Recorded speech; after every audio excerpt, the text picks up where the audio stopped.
We think they're not. We don't think the risk of the conflict expanding and disrupting oil and LNG, and it's a lot, right? 40% of the crude comes from Hormuz, 18% of refined product, 10 and 20% of LNG from Bab el-Mandab and Hormuz. So it's a lot, but we put the odds at about 30% that Tehran and Washington will be unable to arrest the escalation here. But 30% is about 30% higher than where the market is. I agree with you. I think it's about zero. Since Hezbollah leader Nasrallah made his speech shortly after the savage Hamas attack, saying he didn't plan to open up a front, the market sort of has been ignoring the Gaza conflict. And we think that's a mistake. It's going to go on for a while. Our Navy ships are being attacked. Commercial ships are being attacked, increasingly brazen attacks. And the United States military is beginning to respond lethally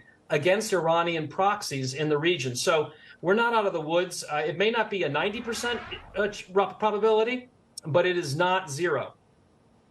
All right, yeah, 1 in 3 is not a non-negligible risk there, right, Bob? So the other risk I know that you're looking at, which you don't think has been priced in, is sanctions on Russian oil.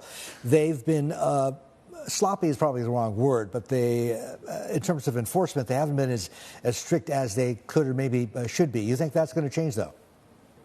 It has, Martin.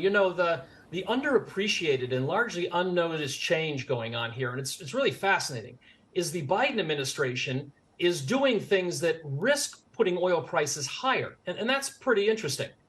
They are beginning to refill the SPR.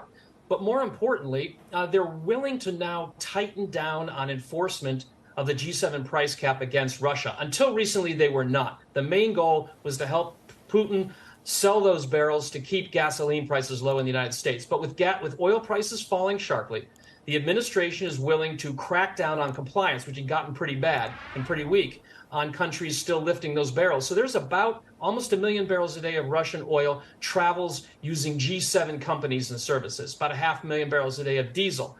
The administration is going to be cracking down, enforcing more toughly, tightening the rules in ways that we think are going to make a material change to Putin's calculations going forward.